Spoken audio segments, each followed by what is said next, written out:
오늘 우리가 인도받을 인물은 예수 십자가의 좌우편에 매달린 두 강도죠. 인자로우신 예수님은 하나님이 사랑하시는 자들의 대속을 위하여 십자가에 매달리시는데, 마태복음 28장 28절에 인자가 온 것은 섬김을 받으려 함이 아니라 도리어 섬기려 하고 자기 목숨을 많은 사람의 대속물로 주려 함이니라. 자, 그때 예수 십자가 양옆에 매달린 자들이 있는데 강도되죠.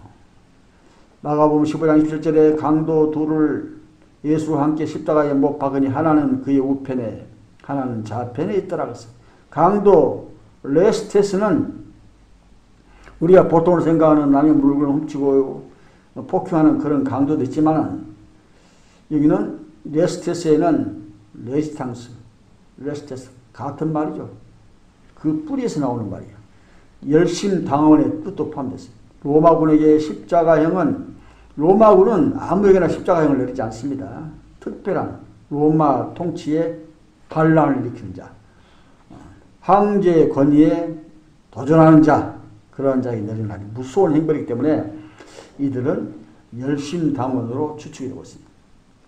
열심당원 레스테스는 칼에는 칼로 대항하는 자들로 유대를 정복한 로마 제국의 무력으로, 자, 이들이 십자가 아래에서 예수님을 모욕하고 조롱하는 자들처럼 자기들도 예수님을 욕하는 거예요. 마가복음 15장 29, 32절에 성전을 헐고 사흘에 짓는다는 자여, 네가 너를 구원하여 십자가에서 내려오라 하고 해롱하며 서로 말하되, 그가 남은 구원하였을 때 자기는 구원할 수 없도다 하며 함께 십자가에 못 박힌 자들도 예수를 욕하더라. 예수 십자가 아래서 조롱하는 것처럼 자기들도 십자가에 매달려서 옆에 있는 예수님을 조롱하는 것입니다. 예수님은 이들의 말처럼 자신을 구원하기 위해 오신 그리스도가 아닌 남을 구원하기 위해서 오신 그리스도신데, 이런 예수님을 향해서 십자가 아래에 있는 자들과 그리고 십자가에 매달린 자들이 조롱하는데, 이것이 은혜를 받지 못한 저주 아래 매인 자들의 모습이죠. 그런데 누가복음에는 이들 중에 한 명이 예수여 당신의 나라에 임하실 때 나를 기억하소서 하는 대반전이 일어나잖아요. 누가복음 23장 39, 42절에 달긴 행악자 중 하나는 비방하여 이르되 네가 그리스도가 아니냐, 너와 우리를 구원하라 하되, 하나는 그 사람을 꾸짖으리되 네가 동일한 정죄를 받고서도 하나님을 두려워하지 아니하냐, 우리는 우리가 행한 일에 상당한 보응을 받은 것이니 이에 당연하거니와 이 사람이 행한 것은 옳지 않는 것이 없느니라 하고 이르되 예수여 당신의 나라에 임하실 때 나를 기억하소서. 자, 무엇이 얼마 전까지만 해도 예수님을 비방하던 이 강도의 마음을 이처럼 변화시켰느냐? 과연 이 강도는 예수 십자가 옆에서 무엇을 보고 들었느냐 말이에요. 예수님의 놀라운 기도를 들은 것입니다. 이 강도가. 아버지 저들을 사하여 주옵소서, 자기들이 하는 것을 알지 못하나이다. 이제까지 한 번도 들어보지 못한 이 놀라운 기도가 예수 십자가 옆에 매달린 한 강도의 인생을 완전히 변화시켜버린 것입니다. 열심당원인 강도 레스테스는 자신들의 희생으로 세상을 변화시키려는 죽음도 두려워하지 않는 자들인데, 이런 강도의 심령에 하나님의 은혜가 들어갔죠. 자, 어느 쪽의 강도에 이 은혜가 들어갔느냐? 성경의 오른쪽과 왼쪽은 전혀 다른 자리예요. 전혀 다른 자리. 오른쪽 덱스옵스는 하나님의 영광이 함께한 구원의 문이 열리는 곳이고, 왼쪽 요니모스는 하나님의 영광이 없는 저주의 심판이 난 것입니다. 마태복음 25장 보면 예수님이 이 땅에 천군 천사와 함께 만왕의 왕으로 오실 때 죽은 자와 산 자의 모든 인생들이 예수님 앞이시죠. 그때 예수님은 33절에 양은 오른편에, 염소는 왼편에 돌아가시며 오른편에 있는 자들에게는 내 아버지께 복받을 자들이여 나와 창세로부터 너희를 위하여 예비된 나라를 상속받으라 하시고, 반대로 왼편에 있는 자들에게는 저주를 받은 자들아 나를 떠나 마귀와 그 사자들을 위하여 예비된 영원한 불에 들어가라. 이런 자리가 있다는 것입니다. 자, 이처럼 성경에서 오른쪽은 구원의 자리요, 왼쪽은 지옥불의 자리인 것입니다. 자, 이것이 정말 사실이라면 누구나 다 오른편에 속잖아요. 오른쪽에. 그러나 그렇지 못한 것이 우리 인생이라는 것입니다. 우리는 예수 십자가에 매달리는 두 강도의 모습을 보면서 어떤 영적 유익함을 얻어야 되느냐? 먼저는 하나님의 은혜를 주실 때 분명하게 붙잡는 것입니다. 우리 인생이 예수 십자가의 고난의 자리에 함께 한다는 것은 분명히 놀라운 은혜입니다. 요한복음 19장 보면 빌라도 총독이 예수님이 매달린 십자가에 왕이라는 패를 붙여서 이제 붙이잖아요. 써서.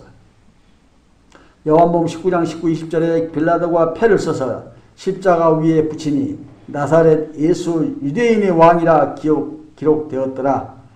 많은 유대인이 이 패를 읽는데 히브리어와 로마와 헬라 말로 기록되었더라. 그 당시에 히브리어, 로마와 헬라어로 기록되었다는 것은 이 세상 모든 사람들이 읽을 수 있도록 기록되었다는 것입니다. 복음은 감춰져 있는 것이 아니에요.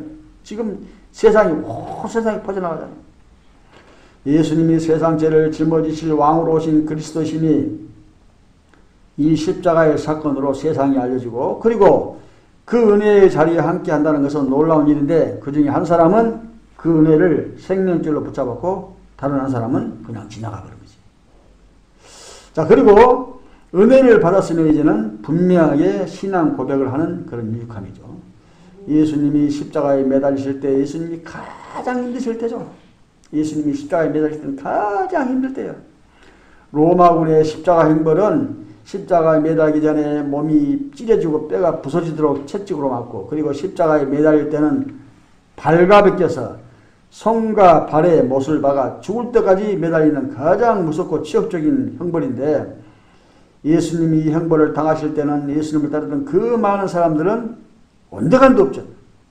온 세상이 예수님을 조롱하는 거예요. 자기 자신의 목숨도 구하지 못한 자가 하나님의 아들인 구원자라고 조롱하는 것입니다. 그런 자리에서 예수여 나의 죄를 용서하시고 당신의 나라에 임하실 때 나를 기억하소서 하는 고백은 보통 고백이 아닌 것입니다. 보통 고백이 아니에요. 누구나 능력을 보고 열매를 얻을 때는 다 믿는다고 고백할 수 있지만은, 그러나 모두가 돌아서고 부인할 때는 그 믿음을 끝까지 지키는 것은 쉬운 것이 아닌 것입니다. 그러나 하나님이 주신 믿음은 죽음의 자리까지 끝까지 지켜낼 때 영생 멸관을 얻을 수 있는 것입니다. 예수님은 이런 믿음의 고백 위에 내가 진실로 네게 이르노니 오늘 네가 나와 함께 낙원에 있으리라 하시잖아요. 낙원, 파라데이소스는 여러 가지 나름대로 해석할 수 있지만은 분명한 것은 다시는 죽음도 그리고 슬픔도 고통도 없는 영생 천국을 말하는 것입니다. 자, 어리석은 자들은 이런 놀라운 십자가 사건을 보고 뭐라 하죠? 아, 기독교는 마지막 고백이 중요하구나. 마지막 고백이 중요한 모양이구나. 그래서 마음껏 살다가 마지막에 예수여 당신의 나라 임하실 때 나를 기억하소서 하면 되겠구나. 비아냥 될 수도 있죠. 자, 그러나 예수 십자가의 우편에 매달린 강도는 자기 멋대로 살다가 마지막에 믿음을 받아들인 것이 아니고 자신의 인생에 첫 번째 다가오는 이 놀라운 은혜를 죄인이라는 회개로 받아들인 것입니다. 자, 우리는 예수 십자가의 양옆에 매달린 강도를 보면서 결단을 해야 되죠. 어려운 결단을. 어느 편에 설 것인가. 자신의 의지로 이 세상을 헤쳐나갈 것인가, 아니면 이처럼 세상을 사랑하신 하나님의 구원의 섭리에 구별된 믿음으로 동참할 것인가. 복수의 칼로 세상을 변화시키려 한 영화 베너죠. 베너의 주인공 유다 베너의 가슴속에 칼을 버리게 한 것은 베너의 의지가 아닌 하나님의 사랑인 것입니다. 지금도 두 강도 사이에 서 있는 예수 십자가의 복음 앞에 우리는 분명하게 고백을 해야 되는 것입니다. 우리는 죄인이라고. 죄인입니다. 그리고 구별된 감사로 이 놀라운 복음을 받아들이고 선한 삶으로 하나님께 영광을 돌린 것입니다. 그런 인생의 언약의 하나님은 내가 진실로 네게 이르노니 오늘 네가 나와 함께 낙원에 있으리라 하는 사랑의 하나님이십니다.